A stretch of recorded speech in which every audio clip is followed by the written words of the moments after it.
Елате с мен да видите как успях да направя тази торта. Тортата е с пандишпанови блатове, разбит ганаш с бял шоколад и маскарпоне, сладко от малини и пресни малини. Измазана е с швейцарски маслен крем. Сглобявам се с цветатна лента, защото нямам толкова малък ринг. Но за малка торта тя е абсолютно достатъчна, за да бъде права и подредена. Да ви кажа честно, в последно време белият чоколад е нещо, което използвам най-много. И ще се окаже, че както не си го обичам, така ще започна по някое време да го харесвам. Въпреки че вече ми е писнало да ям от моите творения, и когато направя нещо ново, го ям само за да го опитам. Ако това не беше така, формата, която имам, ще да е още по-кръгла. Да оближа баркалката, да оближа лъжицата, пробвай този крем, онзи крем и айде, 3000 калории в кърпа са ти вързани. И сега като започнах да експериментирам с нови неща, до зимата ще ме питате в кой месец съм. А междувременно аз вече съм на измазването, като тук тотално бях забравила, че цвета на тортата всъщност не трябва да е бял и се измазвам без никаква представа. Вечерта, след като разбрах, просто си казах, че няма да я преправям и каквото стане. Вдъхновението ми беше това, като започвам да си правя шаблон и като си мисля, че тази торта, понеже е мъничка, ще стане за 10 минути. Защото нали, аз съм много бърза и на мен ми е супер лесно, защото вече съм правила много торти. И понеже аз за всяко видео ви казвам, че нищо не е такова, каквото изглежда и това, като изглежда лесно, всъщност е много трудно. Е хубаво да започна да си го повтарям на мен всеки ден. Защото се оказва, че съм си яко делуло.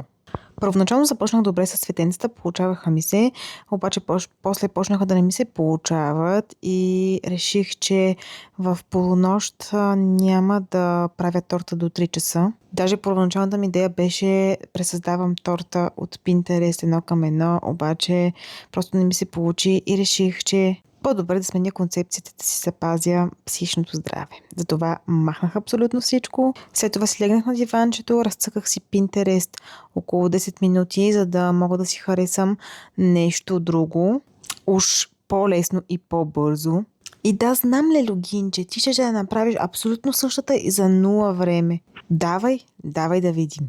И сега ви показвам какво си избрах. Ето този сладурски дизайн на облачета и небе. И виждате с швейцарския маслен крем след пасатора колко е лъскав и гладък, направо е божествен. Позамазах я, поизгладих я и се взех да пресъздавам дизайна от Pinterest, който разбира се оказа не толкова лесен, колкото изглежда, естествено. Аз не знам какво си мисля винаги. Но моят мозък не знам как работи, особено след полунощ и виждате какъв е резултата.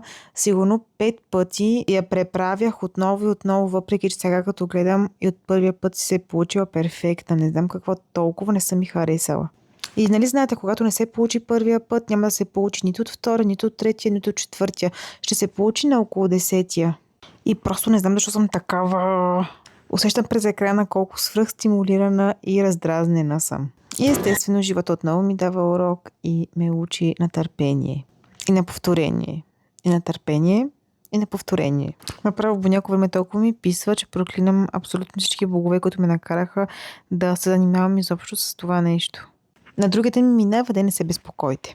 И сега тук е момента, разбира се, да ми покажете тортата, която ви е измъчила най-много и защо също. Нали не искате да си мисля, че само аз страдам по нощите. И сега по същото време виждате последният ми опит, който всъщност е успешен. За облаците дори днес направих труд да търся на крайник, направо с поша го изрязах колкото мога и каквото мога да направя.